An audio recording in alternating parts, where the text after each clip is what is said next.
Judul permenungan kita pada pagi hari ini adalah dengar dan laksanakan. Sabda Tuhan yang barusan kita dengarkan bersama-sama dalam bacaan pertama diambil dari kitab Ulangan. Musa mengingatkan umat Israel. Dia sampaikan kepada mereka, dengarkanlah suara Tuhan Allahmu dengan segala macam ketetapan dan ketentuan yang tertulis atau yang tertuang di dalam kitab Taurat.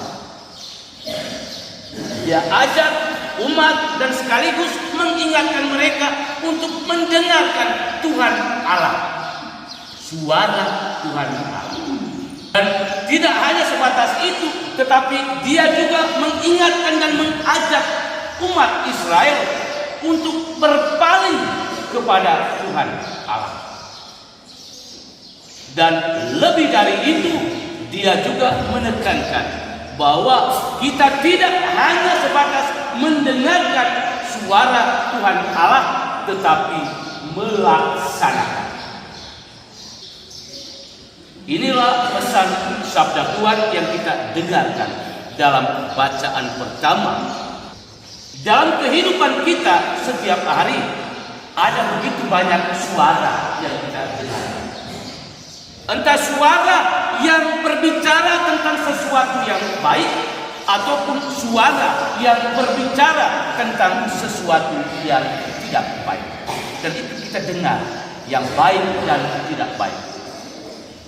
Suara Tuhan Allah itu selalu berbicara tentang segala sesuatu yang baik, yang menuntun dan mengarahkan hidup kita kepada jalan yang benar. Ingat, terkadang dalam keseharian hidup kita lebih cenderung dengar suara-suara yang lain, suara-suara yang tidak baik. Itu ya yang lebih kita sukai. Kadang-kadang kita dalam bersama kita, orang yang tanya begini, main kali orang, lalu kalau mulai suara itu keluar, itu kita memberi perhatian yang penuh. Kalau kita sudah mulai berbicara tentang sesuatu yang buruk. Tetapi sekarang kalau kita renungkan kembali dalam diri kita, apakah suara Tuhan yang ada dalam kitab suci itu sungguh-sungguh kita baca dan kita renungkan secara baik atau tidak? Dan itu suara yang membawa kebenaran, bukan suara gosip.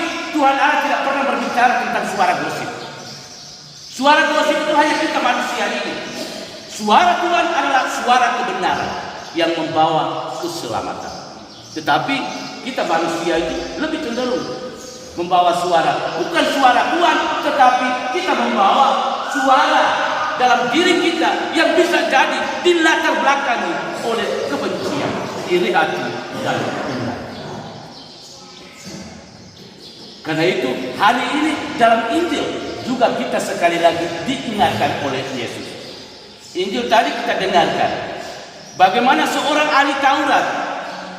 Bayangkan seorang ahli Taurat yang memiliki pengetahuan yang sangat luas, tetapi dia datang masih bertanya kepada Yesus.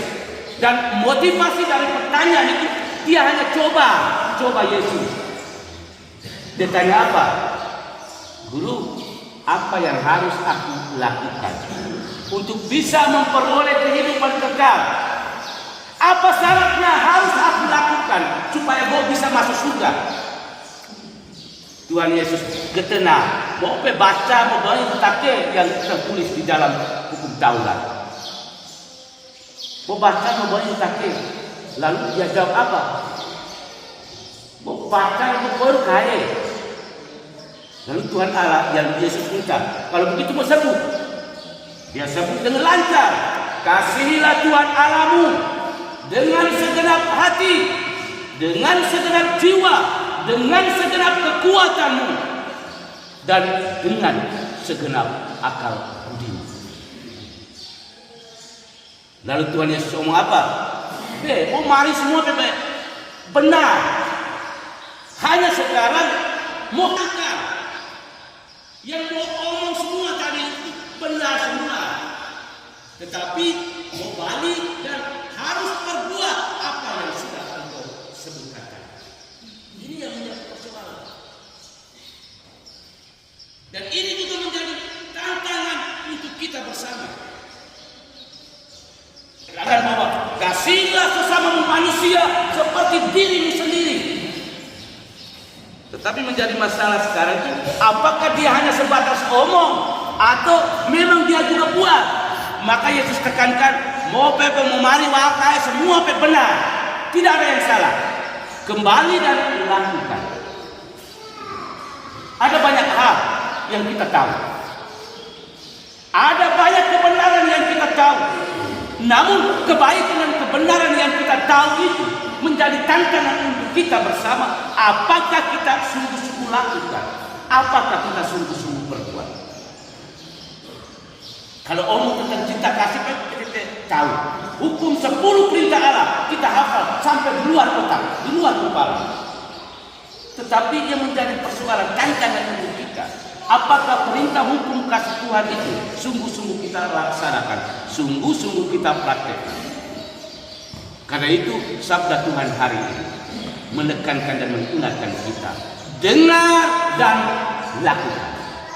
Jangan hanya sebatas dengar, tetapi kita mendengar dan melakukan. Apa yang kita dengar suara Tuhan dan apa yang diberi petunjuk oleh Tuhan dan kita lakukan, dan itu kita amalkan dalam praktek hidup kebersamaan kita dengan sesama. Karena itu kasih kita kepada Tuhan harus juga sungguh-sungguh nampak dalam keseharian kasih kita kepada sesama. Itulah yang Tuhan tekankan. Bapak, mama, saudara, saudariku yang terkasih, banyak suara yang boleh jadi kita dengar, namun tidak semua suara yang kita dengar itu akan mengarahkan hidup kita kepada jalan yang baik dan jalan yang benar. Karena itu hari ini kita sekali lagi diingatkan agar memberikan fokus arah yang jelas, dan dengan demikian jalan Tuhan selalu membawa keselamatan kalau kita sungguh-sungguh membangun sikap mendengar. Dua kata ini sangat penting, dengar dan laksanakan. Kalau tidak dengar dan tidak laksanakan akan menjadi masalah. Ini dua kata, dengar dan laksanakan. Banyak orang yang tidak mau dengar dan banyak orang yang tidak mau laksanakan. Karena itu kita dengar lalu kita laksanakan. Bagaimana kita bisa melaksanakan kalau kita tidak mendengarkan? Jadi penting itu dua kata ini, dengar dan laksanakan. Kalau kita sungguh-sungguh dengarkan Tuhan, maka kita juga pasti sungguh-sungguh mendengarkan sesama kita. Karena Tuhan sendiri menampakkan dirinya secara nyata di dalam diri sesama kita. Lalu siapakah sesama kita?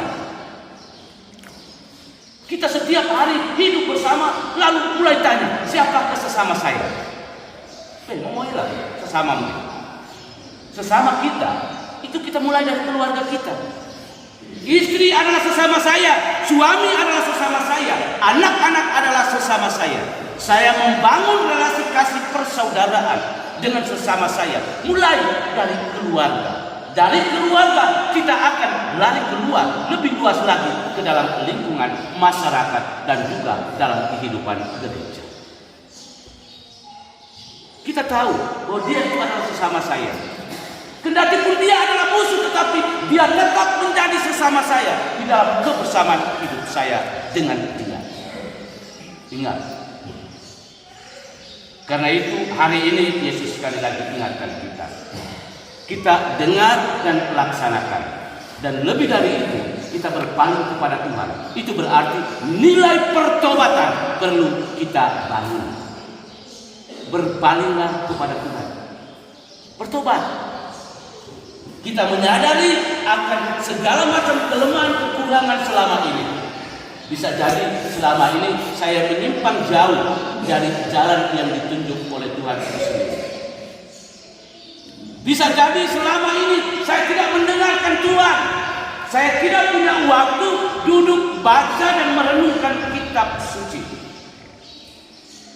Saya lebih banyak menghabiskan waktu, apalagi sekarang dengan alat-alat barang-barang canggih komunikasi, HP. Waktu lebih banyak kepada HP ketimbang kitab suci. Bahkan ingat, setiap hari Minggu ataupun setiap perayaan apa saja, kita kadang-kadang datang ke gereja setelah bacaan. Lalu apa nilai penting kita datang ke gereja? Ingat, dua nilai penting yang perlu kita hayati, perlu kita amalkan. Bahwa saya tidak hanya menerima santapan tubuh dan darah Kristus, tetapi santapan yang paling pertama yang saya terima adalah sabda Tuhan. Itu santapan yang pertama. Paling kurang saya datang lebih dulu, saya dengar Tuhan omong dulu. Kalau kita paling kita dengar Tuhan omong anak, kita masuk dan mulai tangan di dada. Kita masuk ke baca ini wahakai, tangan di dada berarti komunikasi. Kayak besok-besokan. Udah masuk terlambat, bacaan pertama, bacaan kedua, ini wahakai. Kita tidak dengar Tuhan omong. Dengar Tuhan ngomong halal, baik jadi sopan.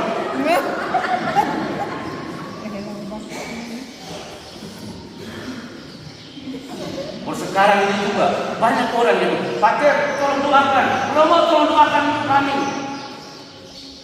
Pertanyaan, kita letak doa, tetapi apakah kita sendiri berdoa atau tidak? Sister, nego rosario ya, paling tidak terima tuh, baik sister temu, sampai rosario itu banyak sekali ada di tangan. Bahkan di leher ini kantung rosario berapa? Ada yang biji besar-besar begini. Rosario tahu ayat-ayat dan buli betul-betul doa. Jadi baik bapak mama, saudara-saudari, sabda Tuhan hari ini tidak hanya mengingatkan umat Israel, tetapi kita ini juga adalah umat Israel. Tuhan mengingatkan kita sekali lagi, dengarkanlah suara Tuhan. Suara Tuhan yang ada tertulis di dalam kitab suci, yang setiap hari kita miliki. Kita gunakan kesempatan, kita baca dan kita renungkan, kita amalkan dan kita praktekkan itu. Kita mencintai Tuhan, kita mencintai sesama saya. Bagaimana saya mengatakan saya mencintai Tuhan, tetapi sabdanya sendiri yang ada dalam kitab suci tidak pernah saya baca, tidak pernah saya renungkan. Lalu saya mengekspresikan diri saya mencintai Tuhan. Pada saat sambut baru, wajib beli kitab suci. Pada saat nikah, barang-barang rohani diantar masuk. Lalu setelah sambut baru, setelah nikah, semua barang-barang rohani itu hilang. Gue pantau selama pipe yang di umat gue waktu nikah, barang-barang rohani antar masuk. Minta Tuhan berkat mahal. Habis perayaan, semua keke sana sini, foto sana sini, keke sana sini. Habiskan begitu banyak waktu sampai dia punya barang rohani lupa dalam gereja. Kalau barang rohani sudah lupa dalam gereja, pasang wakai balik. Lupa dalam gereja. Lilin yang tadi digunakan, dipersembahkan kepada Tuhan dalam doa dan perantaran Bunda Maria, lepas deh, pusing lah kayak. Yang penting menikah hakai, berkat hakai. Mau difoto kayak gitu. Istana macam-macam.